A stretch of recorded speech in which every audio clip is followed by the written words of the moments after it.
Data Storytellers, new episode on the Data Storytellers podcast. And today on the show with me, I have Scott Hirayama. Scott and I have been in contact since last year. So we met in Austin, Texas on our annual face-to-face, and he brought some great ideas and great contributions to the conversation. And I had an agenda from that moment on to get him on the podcast at some point, and we finally made it happen. So Scott, first of all, welcome on the show, sir. Great. Thanks for having me, Laszlo. Glad to be here. Absolutely. And look, so you work for Amgen, one of the biggest pharmaceutical companies in the world, and you have quite a journey there. You've been there for, correct me if I'm wrong at any point, but almost 20 years, correct? Yes, So correct. would you mind just giving a quick introduction into what your role is today at Amgen? Yes, thanks. That's a good question. So my role today is I am the global, what we call commercial data and analytics IT lead here at Amgen. So I'm responsible for all of our technology capabilities as it relates to our commercial functional business group. And so that it has a remit across the globe, not just in the US where we have the majority of our business here within Amgen, but also outside of the US where we're today in over 100 countries. So quite expansive, and in terms of the types of data that we are collecting both internally and externally on behalf of our commercial business. And I really enjoyed our conversations because since you've been there for a while, you've seen the business change, and Yes. especially during this pivotal moment of data analytics becoming an integral part of business Yes. operations across the globe, Yes. not just in pharmaceuticals, but Yes. really in all industries. And before we dive into your journey there at Amgen specifically, so what brought you into the world of data analytics to begin with?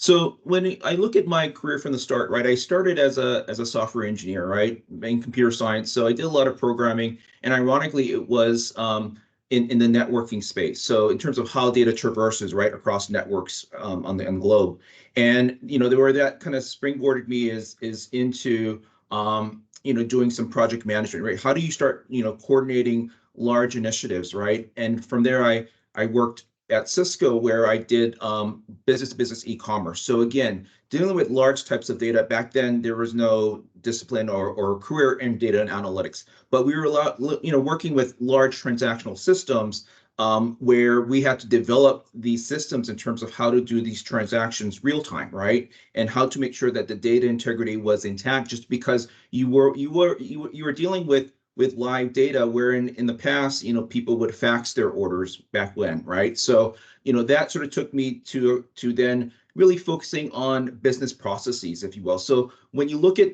the combination of my skills and backgrounds, right, it was, kind of understanding the basics of software development, right? Then, how do you look at large, complex transactional systems? Then how do you start looking at business processes, right? And how do you start decomposing it? So for me, these all became building blocks. And over, while at Amgen, it gave me the opportunity to get more deeper within the biotechnology, pharmaceutical base, really understanding that data domain, right? And also the opportunity of working on large cross-functional projects. So when we start coupling that together, right, it sort of gave me that foundation, right, to then be able to work more closely with my business partners, because my journey here at Amgen over half that time was really centered on what we call shared services, right? More back office, right? And over the last 7 years, I've had the opportunity to kind of be more in the front, right, with our business partners. And through that, right, really trying to then bringing that all together and say, how do we start to harness data? Where I would say in the last 4 or 5 years, it became a strategic imperative for us, right? To ask ourselves, how do we make use of all this rich data that we are collecting throughout the company and really try to bring it together, harness it to drive, better insights. So, I'm sure we'll get through it shortly, but we've sort of walked through a journey here in the company in terms of how to use data as a competitive advantage, right? Where I would say it wasn't quite there a number of years ago here in the company. So that has all changed, and in a very positive way. But that's been my career trajectory, is really which landed where I am today. Is I think it's prepared me in a situation where I'm able to work more closely with our business partners and with my IT peers in terms of how to make and harness that data, right, based on my career trajectory and what I've been through, my experiences, my understandings, my learnings, best practices, et cetera. Absolutely. And what did you see? Like, first of all, when you joined Amgen, what did you perceive to be the key levers of data analytics becoming more and more important over the years? So this is again Mm, not really pharmaceutical specific, but yes. I know that data analytics has been playing and is playing a more and more important role now. So Yes. what were those main drivers that you Mm. think propelled data analytics to where it is now today at Amgen? I would say, we are a heavily regulated industry, right? Where our data has to be carefully curated and managed and protected, right? And in that way, what Amgen was back when was operated very much in silos, I would say, right? Because of the data privacy and the compliance aspects of it. So we tended to, work in our own silos where there wasn't a lot of cross collaboration within the different business units and functions, right? And so it got the job done in the sense that we were able to achieve, kind of the business outcomes, but it was very much in a what I would say in a very narrowly focused area. So we really couldn't, what I say, connect that data and really draw more broader insights that would give us the ability to better understand our customers and our patients, if you will, right? So I think with the dawn of data and analytics, coming, and then also I would say the technology capabilities also coming to bear, right? Because you could have great ideas and great processes, but if the underlying technology isn't there, then you really hit a limit, right? In terms of what you can enable and what you can do. So I think for us in the last 4 or 5 years, it's been sort of that convergence of technology, business understanding and appreciation in terms of where data plays a competitive advantage has brought us to this point where we are right now, right? And also the advent of artificial intelligence has also given us new abilities, right, to dig deeper in terms of both what we call structured and unstructured data, right? So that has opened kind of the aperture in terms of looking at greater possibilities for us, right? So I would say these last 4 or 5 years have really been the dawn for us, I would say, within data and analytics. Whereas in before, we've operated in data warehouses, we came from spreadsheets, right? Those were good evolutions in terms of our Mhm. path, but the past 4 or 5 years have been, I think, breakthroughs for us and many, in our industry and elsewhere.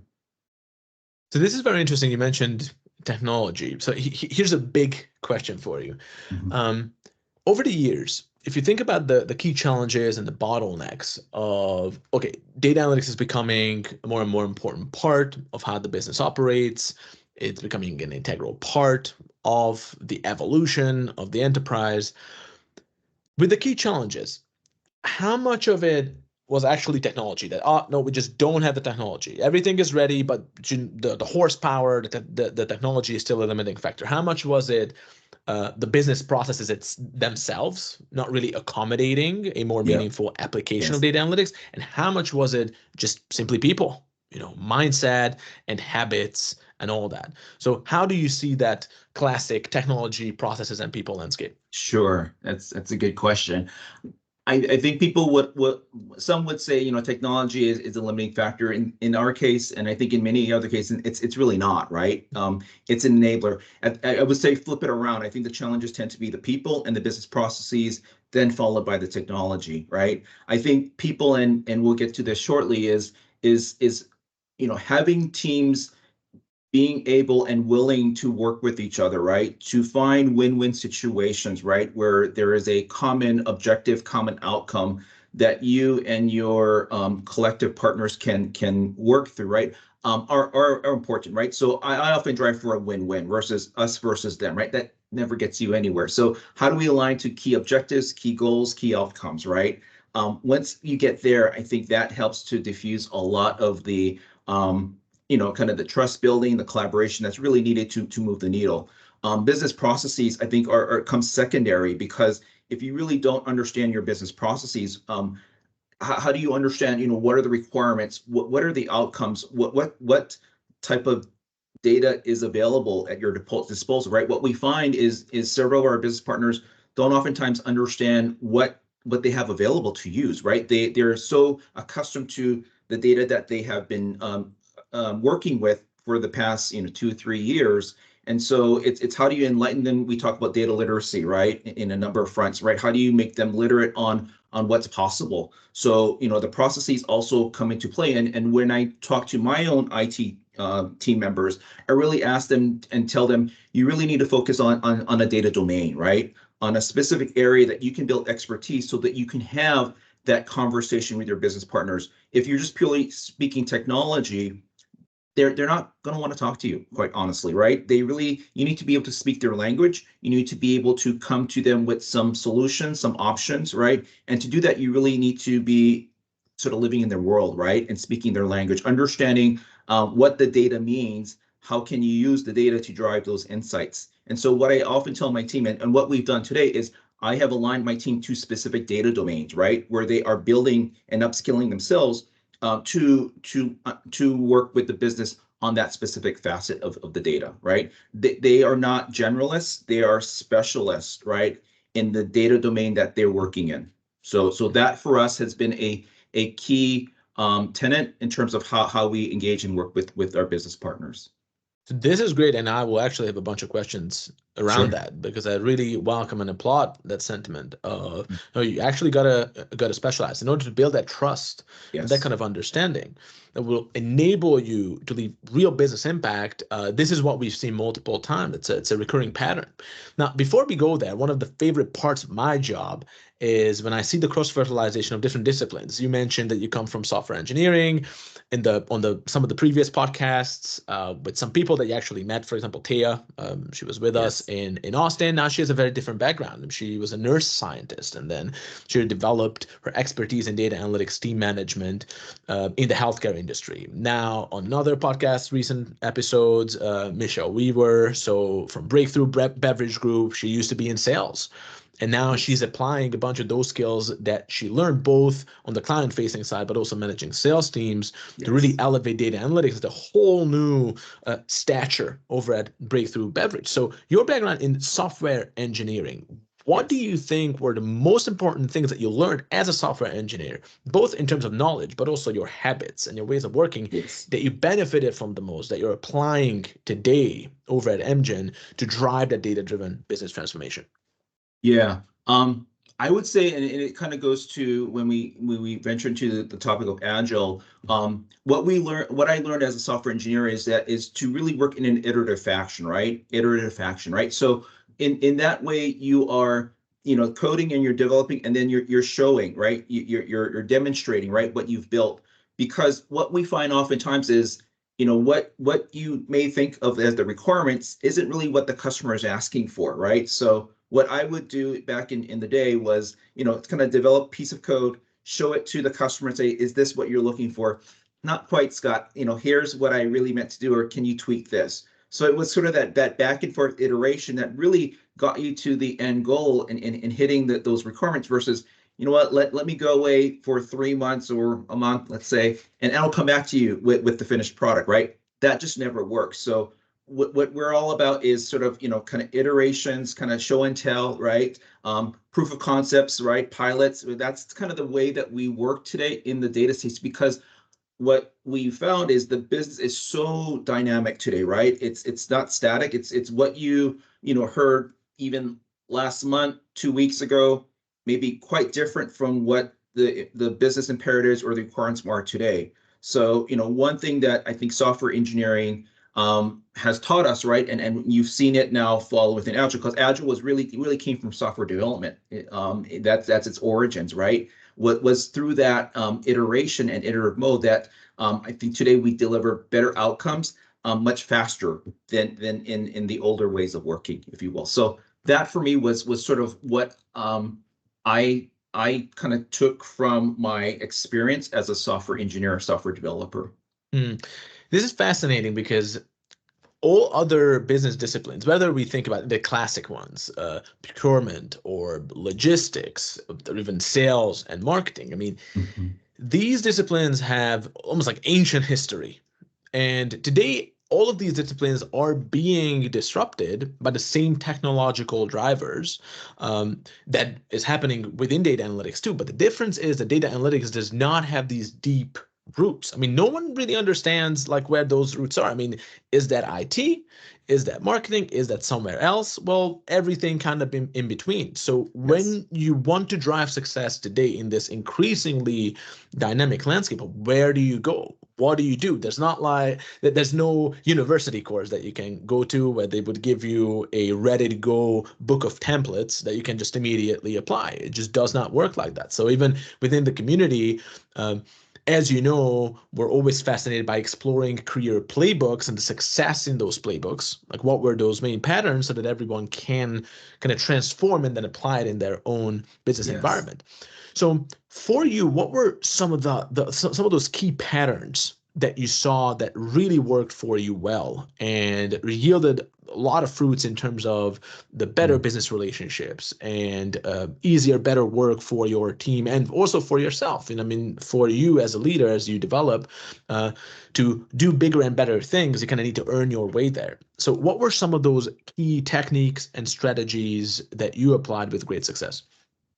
That's a good question. I don't know if I have the kind of the whole, kind of the laundry list of solutions. I'll just kind of speak to what has been my experience, right? And why, through my career journey, I think I've been, somewhat successful, right? Mhm. And that's for me, it's one understanding kind of the work or the business that you're getting into, right?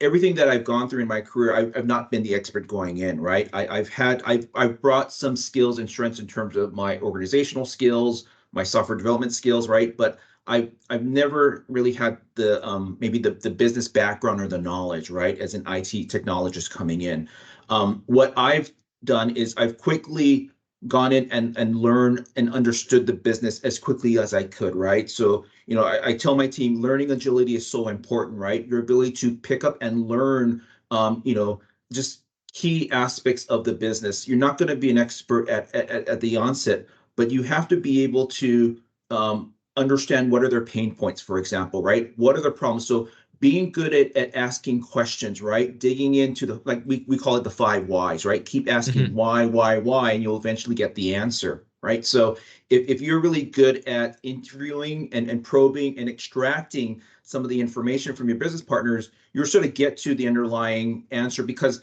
I tell my team, you never want to tell your business partner, tell me the answer, give me the solution, right? Because that's not the way to approach it. Oftentimes they may not know the solution, or they may think they know the solution, and that never is the solution, right? So we always go by, and I always tell my team, always try to ask, what is the business outcome that you're trying to drive for, right? What is the end result?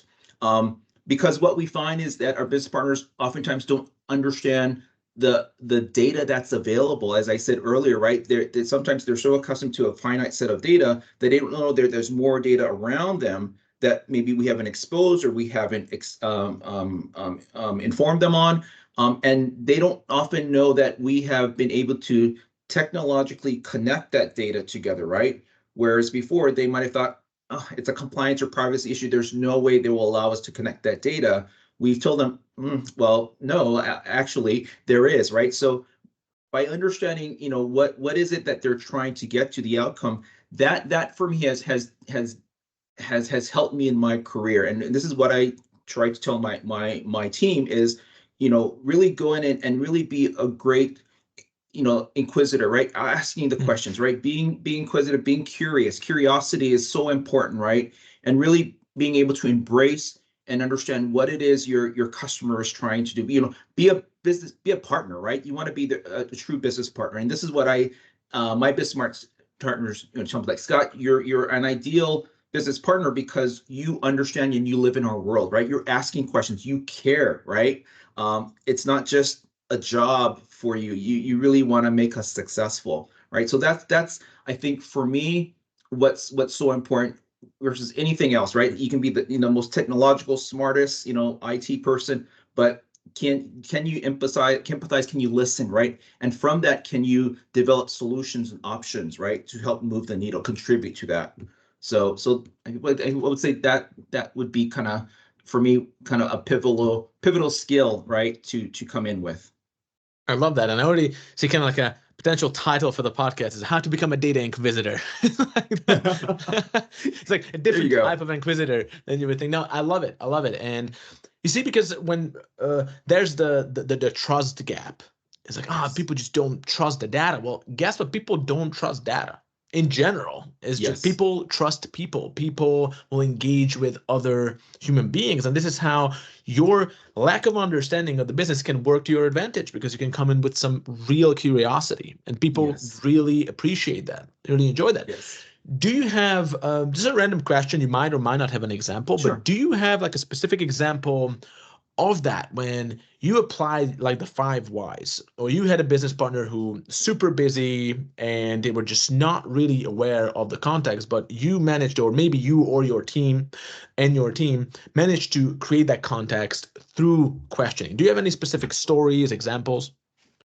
Yeah, 3 years ago we had this, really large initiative which we called Customer 360. I think a lot of companies have a Customer 360 initiative, but for us here within Amgen, it was the ability to connect disparate pieces of data, right? And so, it was an ambition that we all were looking at because, as I told you earlier, right, our teams typically operated in silos, and people and teams never really shared that data together. They never thought it was possible, right? And so as we came in as IT, right? So the ability is IT, the type of data that we have because you're responsible for our data lake, right? So we knew the data that we were collecting and storing more than anyone else, right? Better than our business partners in some cases, because we could see the full inventory, right? So what we were able to do in this case is really help our business understand what type of data we had in our data catalog, if you will, right? And then what were ways by which we could actually connect the data? Because at the end of the day, you want to be able to map that you have to have a master data source, right? And to have that data, as you were saying, the integrity of the data kind of stand by itself. It needs to be the quality needs to be there, right? You need the business to be able to trust it, right? So when you look at it end to end, is there the correct data lineage, right? Does it all match, and does it give you the insight? So what we ended up doing is providing different scenarios by which we connected that data. We verified it, based on our ability, but we then had our business take a look at it. And so back to the iterative process, right? So we said, hey, here's some data that we've connected. Take a look at it, right? Does it make sense? Does it, kind of hold water? Does it give you the insights that you didn't have before? Because before that the data was all disparate, and you could never really get some insights. That for us was a game changer, right? It's like, oh my gosh, can you do more, right? So again, you never try to do it all at once, but you break it down into smaller components where you sort of give them a sample, right? And if they want more, you keep giving them more. So for us, it became building blocks, right? At the end of the day, we were able to stitch and connect all of the different types of data within Amgen, outside of even our business function, right, with other functions within the company. And so it's kind of grown organically over the last 3 or 4 years, where now we're working with other groups that, folks in the past didn't really think were possible, right? And so it's opened up, that window, if you will, that we have been able to create, in some cases, bridges or connections with other business teams because of the technology that we've enabled, right? So that's an example of where, through our knowledge and background, we were able to make I would say, significant contribution to our business. This is a fantastic example. And you see, it really also dissolves that common conception that, the data guys, they just do data stuff in the data corner, kind of in isolation from the business. Right. And this is a beautiful way to bridge that gap and build those Yes. bridges as well. Yes. So with regards to, because I'm just remembering that how we implemented agile in our company was Hmm. actually through a head of creative production that I had. Actually, we went to the army together in the academy, and then he became a software engineer, and then later on he moved into professional music production. He was our creative head of creative production for a while, and when he joined the company, he actually helped us implement agile. It just kind of was something that was really an opportunity for us to become more efficient and really be better at meaningful iteration. Yes. So with agile itself, what kind of role did agile play in your career, both as a software engineer, but then also later on when you were starting to drive data analytics in the company at large? It was for me. It's been sort of foundational for me, right? As I said, it didn't have the word agile when I started my career many years ago, right? But the concepts really rang through to me, right? And so I was able to gravitate and latch onto it because it had now a definition. It had a word, right, that we could use industry wide. So for me, I've been a proponent of it, for several years now. And so, I've sort of, how do I say it? I sort of took advantage of it, right, to use it as a way to market, to promote, and then to really drive my business partners, right, to understand the value proposition of why agile was so important. Then following what we call traditional waterfall ways of working, right? Let me give you all the requirements. Let's do the design. Let's test it all, and then lo and behold, hopefully we'll give you the solution, right? That just never works at the end. So for me, I did embrace it, right? Because it sort of was the way that I had been working all along, right? And so it sort of provided a platform, if you will, by which we could now use the terms, use the practice, and there was there was an agile council, right? There's a community, right, around it where that could advocate. I also use other companies to really showcase what they had done, right? So our companies, like many companies, are like, well, if a consultant shows us what's best, or we can see best practices from our peers or competitors, right, you're going to get their attention, like, ooh, let's do what they're doing because they've been successful. So that was sort of our change management or marketing campaign, if you will, right, is to showcase what other companies have done. We had brought other peer groups in from other companies to talk about what their success had been like, right? So a number of ways to drive that adoption within my business partners, right, and the broader organization business. So it's worked quite well for us, I would say, right? And along the way, we've sort of sort of tailored it to how we do business here at Amgen or within our commercial business group as well, for I example. would love to find out more about this, especially because in the community this year, um, for some reason, it's not like a huge surprise, but agile is a very important topic this year, Mhm. as especially amidst all these changes. It tends to be kind of like an anchor of stability that Yes, that you can build on. Now, that's you would be absolutely. surprised, but there are people in data analytics in senior positions who have heard about agile, but because they still haven't been exposed to it in a meaningful way, they don't come from software engineering. Yes. One of the bottlenecks and barriers from implementing agile is actually a lack of understanding, and also the team not really being sold on it, the stakeholders not really understanding what that is. So maybe I will jump on the opportunity now, given that you have a deeper background in it, is that, Yeah. let's say, if I did not know about agile at all, how would Mhm. you explain to me what agile is? Let's say there's a data team and agile is not part of their DNA, Yeah. like not neither a capital A agile nor a small a agile. So what is agile and why should we pay attention to it? Yeah. So I would start off by asking, and Glasgow, how stable is your business, right? Is it pretty, boring, or is it more dynamic and it's changing often, right? You'd probably say, Scott, it's the latter, of course. It's changing, It's it's very changing, yeah. dynamic, right? Every day, right? I have different business requirements, or I'm looking at our competitive dashboards, or sort of look at our sales numbers, right? Our executives. So I would say, that's we want to be able to work in that manner also, right? So agile is sort of what it is, right? It's moving quickly, it's moving fast, but it's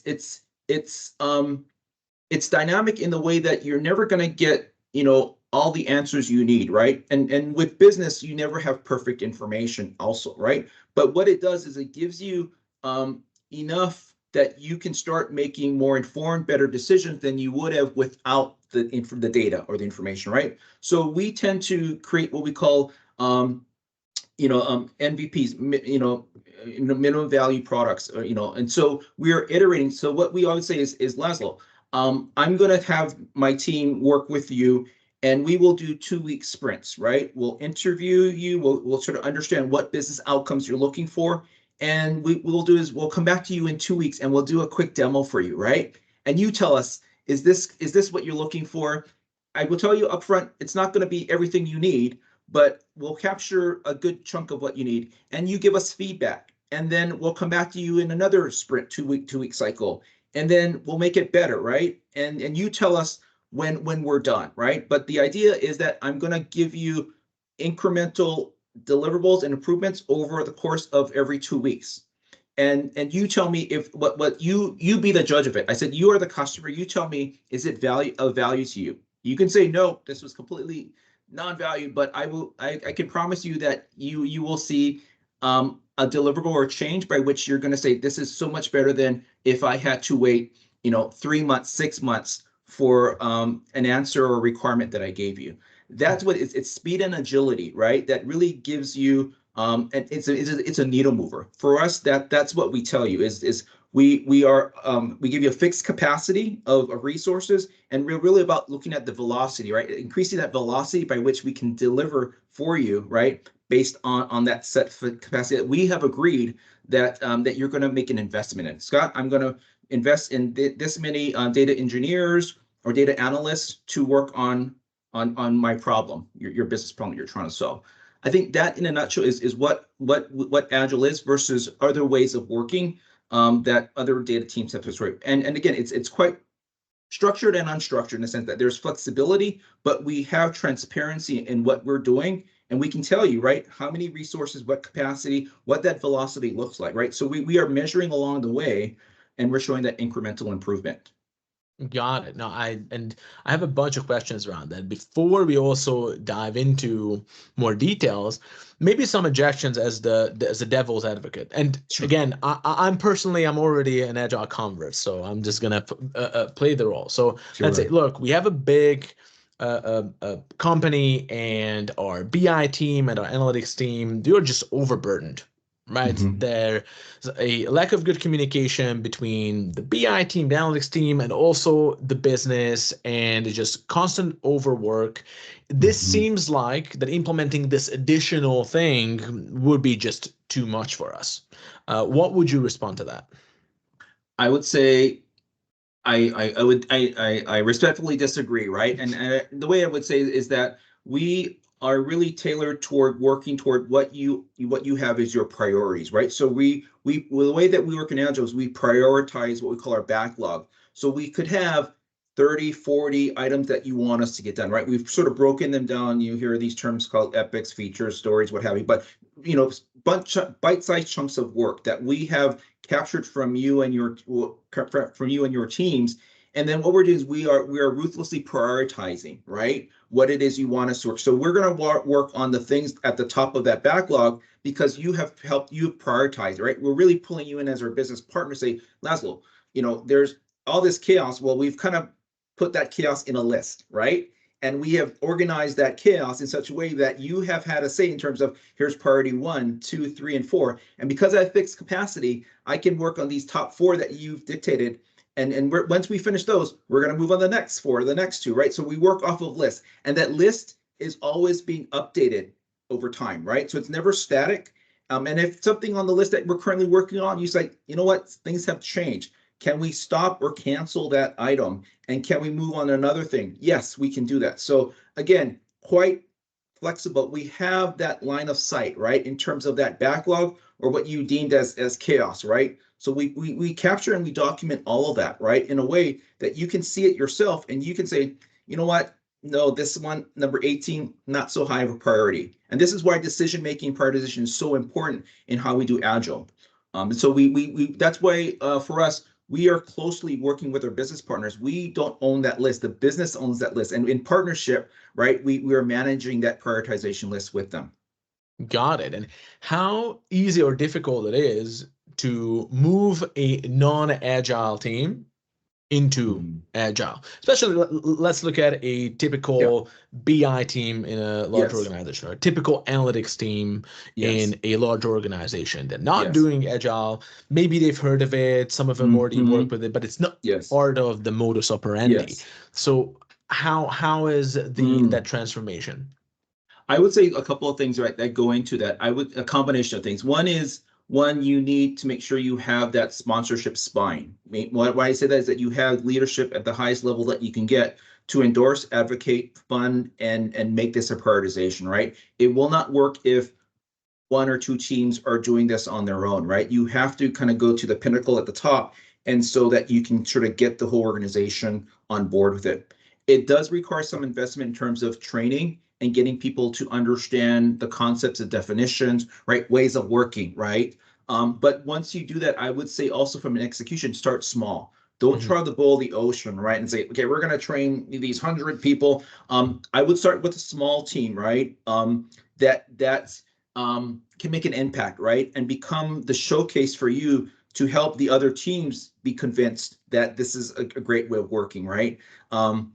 Find people who are big naysayers, right? So that they become your strongest advocates. It's all those cliches, right? It's bringing all that together. But I would start small though, right? But still try to create that umbrella by which you are able to invest and train people on, similar to how we talk about data literacy, right? There's also agile literacy and training that goes hand in hand with it. I would kind of equate the two together in a way, because if you start off at a point where, like you were saying, people don't quite understand what agile is, you're going to lose them, right? They're going to say, this, what are these ceremonies? They feel like meetings that we really don't. What is a daily stand-up like?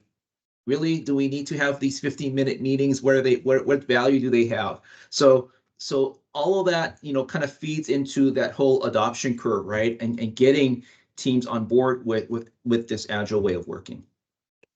That's great. And I actually would like to explore how that transition happened for you guys before we get in there. So, Yeah. would you mind just running us through your agile way of working, your agile ceremonies? Because I know that this can differ from team to team, and they do. It always kind Yeah. of Yes. is adapted to the organization's DNA, the type of the business, the industry, and all Yes. that. So how does agile look like for you guys?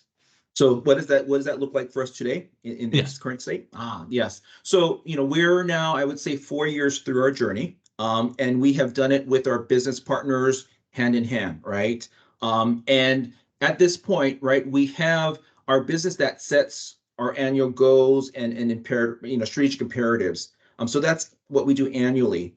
What we do is we look at it on a quarter by quarter basis, right? And we call these program increments or big room planning, where we start to look at what are the key themes or epics in this case, right? That we break down to specific features by which the business wants to enable capabilities. And we do that on a quarterly basis, where we have what we call quarterly planning. And it's in that form, right, that we bring all of we have 6 product teams together, right, in the data and analytics sphere. And we look at, how are all these capabilities that we're going to deliver in the 3-month cycle, right, going to all fit together. So we look at interdependencies also between our teams. So there's a lot of good synergies that happen when we go through our planning process on a quarterly basis. Once we do that, so what we have is we have a big event every quarter by which our business leadership and executives are reviewing sort of those key epics and features, right? That we've committed to delivering, right? And what we do, what's very important is we develop these in bite-sized chunk pieces that we will deliver that product or that capability within that 3-month cycle. Some will take 2 weeks, some will take 2 months, some will take 3 months, right? But we've committed that we're going to get that all done within that 3-month cycle. So again, it's all about breaking into bite-sized pieces. And so the business commits to that. Once that occurs, then we go into that rhythm within that cycle where we're doing sprint planning every 2 weeks, right? We're doing demonstrations. At the lowest levels, our data engineers are having daily stand-ups. Really, what you're trying to do is remove any blockers, really understanding where there are interdependencies between. So on a day-to-day basis, our teams are having those 15-minute daily stand-up meetings, for example. But that's sort of how you look at the kind of the tiering from the lowest level to the highest level when you start having these quarterly, program increment reviews. And even at the higher level, is the vision and the goals that we've set for ourselves on an annualized basis, right? So really, it sort of hits every kind of level or layer. It doesn't sort of miss a beat, if you will, right? And so it's so important when you look at that, our ways of working, that they hit every level, because if you miss a layer, right, it sort of falls apart, right? Everyone's disconnected. Disintegrates It over time. Yeah. disintegrates because it doesn't hold together, right? So we really work at the highest level with my vice president and my business partner's vice president, right? The two are sort of tied to the hip, aligned by these business imperatives, and so we drive it from the top down. And at the same time, we're kind of working the bottoms up, because at the lowest level, right, you have to make sure that the team that's really developing these capabilities are sort of aligning with the goals that you've set, right? So they really come together, top down, bottom up. Got it. And what we've also seen over the years, that there is this almost paradoxical effect where introducing this kind of structure, which for the layperson might sound rigid, it actually introduces more flexibility and more Yes, agility, right? that's So, absolutely correct. and before we talk about like how did that journey exactly look like for you guys, moving from waterfall to agile, Mhm. um, maybe we can zoom in just a little bit into some of those touch points. So how do those, let's say a 15-minute stand-up meeting, is there a structure to that? And also the upper levels, like is there a specific structure to those meetings so that you can get the most out of it, so that they can actually fulfill their purpose? Yes. So the 15-minute stand-ups are really for the teams that are developing the specific capability, the code and such. And it really is focused on what are the blockers, right? That you're facing, right? Hey, I'm not able to do XYZ because there's a technical impediment, right? Or the business has not given me the data that I can start ingesting it, right? So it's all about, how do you remove those blockers, right? That's what the meeting is meant for. It is not a status meeting. It is not let's do a roundtable, everyone report where they're at. That is not the case, because we have tools like Jira that give you that visibility, right? So it's really, laser focused on removing any impediments, and really discussing interdependencies, right? So we sort of keep it at that. And if there's none of that, then the team says we don't need a meeting today, right? Let's give that time back. At the As you go up that food chain, if you will, right? What's happening is we do check-ins, right? We do bi-weekly meetings, right, with our business partners at say an executive director level, right? Director, executive director, where the teams similarly are saying, well, unless you hear otherwise, right? All of these commitments that we've signed up for are moving forward. Again, what are the blockers, right? What are things that we need that at that level, right? Our leaders to help remove or to address. So we're not really taking the time or the minutia, right? Doing status updates, right? That's what project management or waterfall would do, right? It's like get everyone in a room and we're going to talk status. We're really about how do we move the blockers so that the team can be successful in moving forward. So again, those themes sort of follow from the lowest level down to the highest levels. So yeah, that's sort of our ways of working in a sense, right? Is again moving that needle, right, to deliver on those outcomes that we've committed and signed up for. Got it. Got it. And then, so for you guys to move to agile ways of working, so how did that journey look like? Because you and I spoke about how you guys had a kind of quote unquote antiquated waterfall model. So Yes. how did that happen for you guys? And this is maybe the opportunity to explore that part of the playbook as Yes. well. Yeah, I mean, a number of circumstances, sort of aligned, right? I'm saying it's not so much the perfect storm, but we had leveraged opportunities that got us there. One was we back when we did have our business partners do a reorganization by which all of our data and analytics teams that were in silos now became one global organization. So we were fortunate that we had a business leader at the top, a vice president that was named, who is responsible for not just the US market, but also our European and our Asian Pacific market. And so we use those opportunities to say, okay, got it. We have one leader. Let's replicate the IT arm to look very similar to that. So my boss back when said, Scott, I'd like you to be sort of the IT lead that sort of is a mirror to what the business has done. And impart on them these agile ways of working, because it's a clean slate, if you will, right? So that's why I said there were circumstances and events that really we took advantage of. And at that point, we also, really brought that vice president on the business side up to speed, right? So I had my boss sort of, work with him to really sort of, really enlighten, educate, inform him on what the agile ways of working were like. Similarly, I then at my level did the same socialization with the executive directors, right, globally.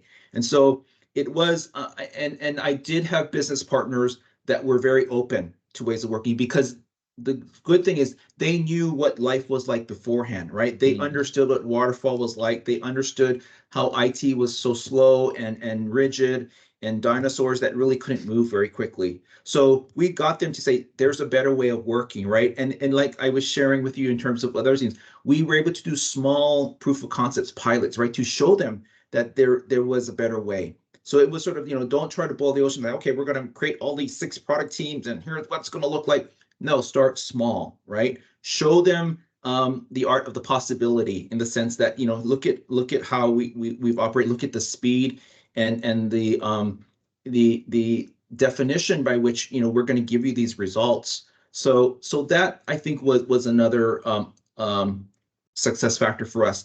I would say, given all that, it was, really working with our business partners, and as I told you earlier, right, really being active listeners, right, increasing our learning agility, right, being empathetic, really hearing what they want, and then being able to deliver on it in small incremental chunks, right? So it was a combination of be active listeners and true business partners, but then taking what you heard from your business partners and developing quite quickly, fast, right? What it is they're looking at, and do demos or demonstrations. Say, is this kind of what you're looking at? Yes, but not quite so. Can you, if you were to tweak this, can you do that? Sure, we'll come back in 2 weeks. This is exactly what I wanted, right? So it was sort of showing them as you go, right, what this process was like. And in some cases, we didn't even call it agile, right, initially, right? We just said, here's how we're going to operate. We didn't give them the ceremonies and talk to them what they were like, right? Because oftentimes people look at you like, oh, here comes IT with their next, in vogue, kind of methodology and such. So I'm trying to recall. I don't think we really, kind of emphasize that as much as maybe other groups may have. So we just said, here's how we're going to work, and then we started introducing kind of the concepts and the terminologies later on. So I love that. I love that, actually. That it's almost like doing it in a covert covert covert operation. way, maybe. Yeah. Absolutely. Uh-huh. So instead of giving the label right away to intimidate people and push Yes, them away, just start to do it and then reveal that there's a method to the madness. that's Maybe exact. later on. Yes. So we didn't do a lot of terminology. We didn't do all that up front, right? I mean, because I think instinctively I knew that, okay, we've done this in my past runs, right? We've introduced numbers. It just never was a good way of introducing concepts, right? It's just, here's what we're going to do. Let's give it a try. What do you think? Okay, yes. And there's actually a methodology around it. Oh, it really, what is it? So yeah, so that was sort of the adoption curve by which we used 4 years ago. And that's And it actually served us well. and the great point there for storytelling, because one of the kryptonites for good storytelling is the overuse of jargon. Now, jargon always has a justification because, Mhm. look, it's a specific word and it allows me to encapsulate maybe a million ideas into this one word. So it's super useful. Yes. But then for people who are not familiar, or even just they have other priorities, it Mhm. absolutely is a way to push your audience away. Right? It's another thing that Yes. they need to understand and learn. Yes. There are scarce resources always with attention Yes. and time. People are overworked. They have a million different priorities. So if you That's can right. tell the story in a way where there aren't these mystical phrases, but you can just explain what we're going to do and why we're going to do it. It sounds simple and Exactly. straightforward, but it just works miracles often. Exactly. And you bring up the right word, which was simplification, right? We Mhm. try to simplify the way that we introduce it, because if we put a lot of the jargon and the ceremony in place, right, we would lose them. Like, oh my gosh, like what are these 8 steps and whatnot? So we try to simplify, say, here's what we're going to do, right? We're going to do these things every 2 weeks, right? We're going to do demonstrations for you, right? Just put it in. They're like, oh, really? You're going to do that? Wow. Okay, that seems quite fast. Yes. Okay, good. Right. So we didn't say, hey, we're going to do sprint planning, or we're going to do, kind of show and tell demonstrations and whatnot. Right. We try to avoid that from the onset, and really kind of show them what we're doing versus, creating all of these jargons, right, that they had to remember and like connect the dots, if you will. So And this actually brings to mind like a story, because at the time when we implemented Agile, I did have a guy working for me as a contractor in marketing, and he was also a lead project manager for us. And he got super excited about Agile, and he did yes, like a course and everything, and he set up this super robust Agile framework for us, with the kind of yes. quite the opposite of start small.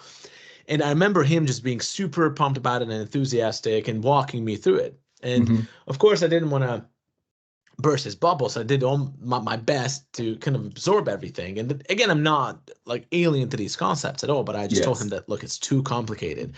And also I knew that the team will have the same reaction. And right. I mean, if we're lucky, they will say it. If we're not so lucky, they won't even say it, but they just won't be able to adopt it properly. And he said, no. It's actually very simple. And by the time I actually understood what was going on, I was like, yes, so look, I understand, but the fact that it takes so much time and effort for me, it just indicates that it's way too complicated, right? Yes, But it was that's correct. invisible to him because he was immersed in it. He was super Yes, enthusiastic about it. He understood and saw that if this is perfectly implemented, what kind of opportunities will it open up for us? But that was missing the point, because you kind of need to meet the business where they are first, and then just kind of let that grow organically with proper very guidances. Go. almost exact situation that we were in, because I was given agile coaches myself, right? So that's Mm-hmm. exactly what I did, is I had to really control them a little. Like, I love your ambition, I love your excitement, it really comes through, but we really need to, kind of make sure that it is adopted in a way that the business is going to grasp it, right? That's going to see the value, if you will, right? So we did that. We did exactly what you did. We sort of adjusted, and we didn't sort of go full speed ahead, right? Because we knew we would lose them at the end of the day, and that's not what we wanted to. That was not the objective and the outcome we wanted. So Exactly. So this is great. And you already talked about the relationship with IT. And this is, again, a huge topic. Even if you think about the Austin session that you yes, attended, you remember, so I this know. is one of I was one of the minority IT fellows, and they would visit like, Scott, we don't really work well with our IT counterparts. I'm like, really? So So maybe you could tell us a little bit about that. So when you attended Austin, because mhm. this happens all the time. Yes, So if you attend one of these sessions, often you find out that, hey, wait a second, in that area we're actually doing quite okay, or oh, in this area we have a huge yes, opportunity. And then the relationship with IT is one of those topics that often spurs and drives very good and yes, productive conversation. So when you attended yes. Austin, what did you find out around this topic from your peers? Yeah, I mean, it was enlightening, but not surprising at the same time, Mm. I guess I'll say, right? Because what I have found, and I've, in other companies I've been outside of Amgen, and even within my own company today, right? Um, there, IT knows how to operate and do what they need to do.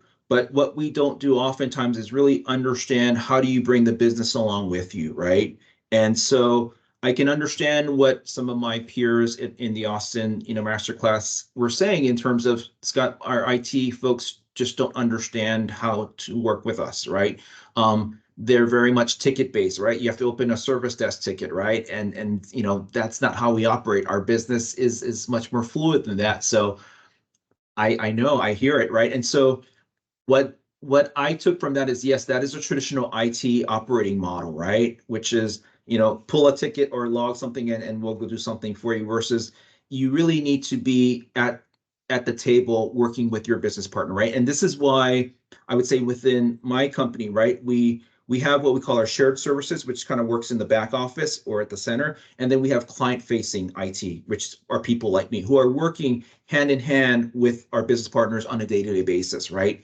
I think I would suggest that, IT groups or companies out there really look to kind of bifurcate and really look at different ways of working, right? And so with your business partner, if you're client facing, you really need to be embedded with your IT partner, right? And make sure that you have the same goals and objectives of with them, because what I'm guessing is that, my peers who are on the business side of these other companies, don't have that kind of relationship or engagement, right?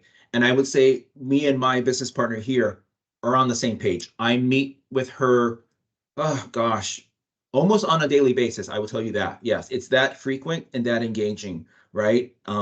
She invites me to all of her LT leadership team meetings, right? I go to her offsites with her, right? She invites me. I'm part of the team, if you will, right? There's implicit trust. She shares with me her goals. She shares with me what are some of the challenges she's facing with her other business colleagues, right? Because she's looking for me to say, Scott, how can you help me, right? Some of this, right? Are there technology capabilities or solutions that you can add in addition to some maybe the business process changes we're going to do, right? So my guess is that these other companies do not have that type of relationship, right? So if I explain or share some of these attributes, I would guess that that's probably not what's happening on the other side with these companies. So it's really forming that true partnership with your business, yeah, that I think many IT groups and companies out there do not have today. It's a key Mm. factor, right? It's that transparent, that trust building, right? That is so important, right?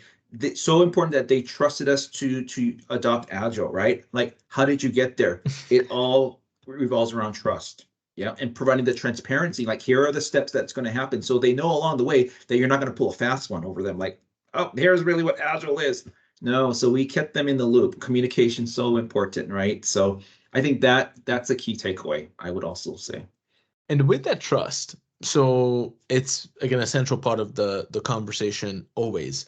In those situations where they do not have the benefit of having done all that great work and the relationship is a little bit stale or antagonistic, even sometimes, Mhm. what would you recommend as the best steps to break out of that? Good question. I mean, there's a lot of baggage history there, obviously, right, in that situation. I would say you have to find a way to create goodwill, right? It's sort of what's that first step to give that olive branch almost, right? And show them, hey, here we're going to work and operate differently, right? Again, I say start small. Do not try to boil the ocean. Like, we're going to transform IT and this is how we're going to work with you business tomorrow, right? Like, no, take take a burning issue that is problematic or has been on their mind for quite some time, right? Put your best A team on it, right? And drive to fix it or create solutions for them, right? It's it's all in the like, what are the results, what have you done for me lately, right? It's kind of, they joke with like, Scott, what have you done for me lately as IT business partner, right? Like, okay, here's what we've done, all this, right? I can show them, right? Because now I have my Jira board and all the things we've accomplished. But in this case, you really have to find something that matters to them, right? Don't work on something that no one cares and they're like, I don't, this doesn't even happen like half the time. So you got to find something that matters, something that is a quick win, put your best resources on it, fix it, get it done, and then keep iterating it. It's all about the iteration, right? Create building blocks, right? And it's that trust that they see, like, wow, IT has finally delivered for me. This is great. Can you do more? Yes, we can. Yes, we can. Right. So you got to start at a place. I think that is impactful and that you can create in small chunks. No, that's great, and I love the olive branch idea. You Is have like, to. yeah, Yes. yeah, you have to, and then from that point on, just again focus on that posture of trust building. So Yes. that's fantastic. And then the third part of your playbook was around the global to local Mm, operating model. So yes. how is that connected to the previous 2 points of the agile project Mhm. management and the relationship with IT? And you can just tell me more about this area because it's a Sure. pivotal part of the playbook. Sure. So as I mentioned at the start, right, we are a company that is in over 100 countries today. We have our presence at Amgen is in these 100 countries. Um, our concentration today, 80% of our sales comes from the United States, right? But we have ambitions of growing much larger. And so what we've said is, we need to focus on the US market, but we can't forget rest of world or outside the US, right? So what we've done is we've said, okay, because when we look at our trajectory, right, we want to be in these countries, we need to address the local market, right? And what we found, for example, and this is true for all biotech and pharmaceutical, is The type of data that we have access and available in the US is very different from outside the US. Outside the US, it tends to be more restrictive, right?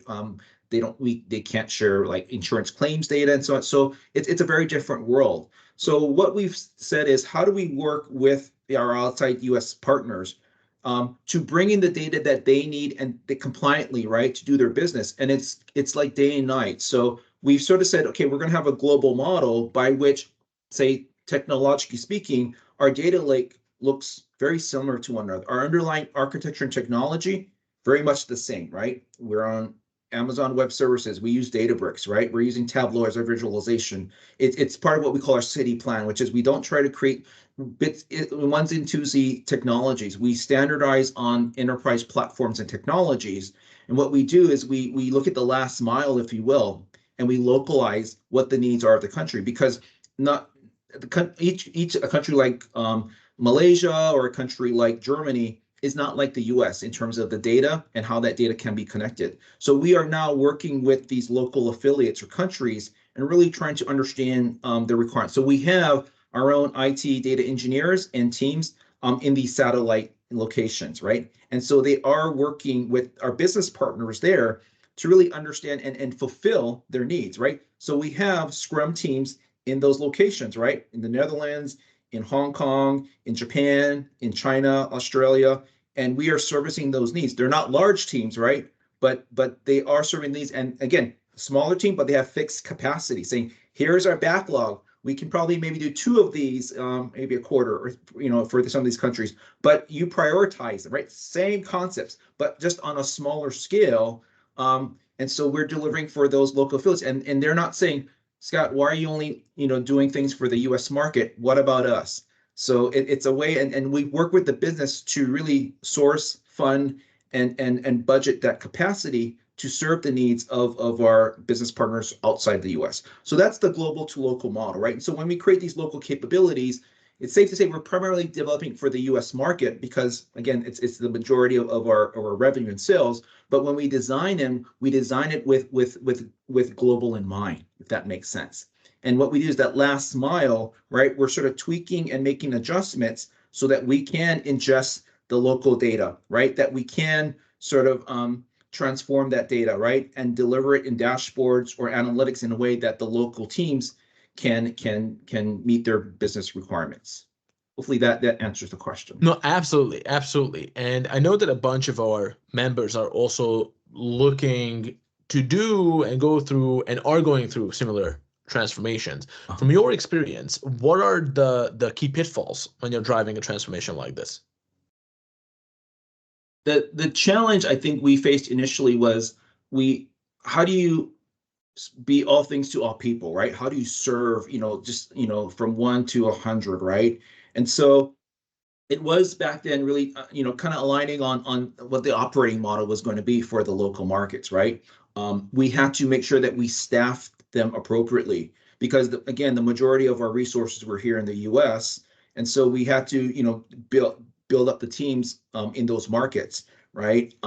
It is also aligning on, how we prioritize, right? Because a region like Europe or Latin America or Asia, right, has so many more countries. And so it's really coming to that alignment, say, okay, if it's in Asia, we have 30 plus countries that we serve, okay, but we know what the key markets are, right? It's going to be Japan, China, and Australia, right? Malaysia, Hong Kong, maybe less. So, but we give it back to the like business. It's really your responsibility to prioritize, right? And they know, right? And say, we will work off that backlog, but we need you to make those tough decisions, right? And that we can't serve all 30 countries in Asia, right?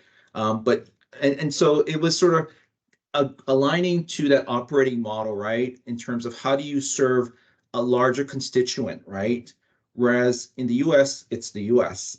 For them, it's a different dynamic. So for us, it was really coming to grips and understanding it is a different operating model in some respect because you have less resources, but more countries, right? Mm-hmm. In the US, it's much more complex because yes, it is the US market, but this is where we have 20 plus brands that we have to serve. So the dynamics differ, right? In that respect.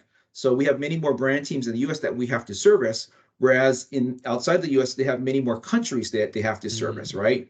And the budgets are very lopsided. So we did come to some alignment, but there was sort of a realization and making sure that we are all on the same page there. And it's worked quite well. They have their capacity in each of these outer lying regions, and they prioritize, and we have staff there now that serve their needs.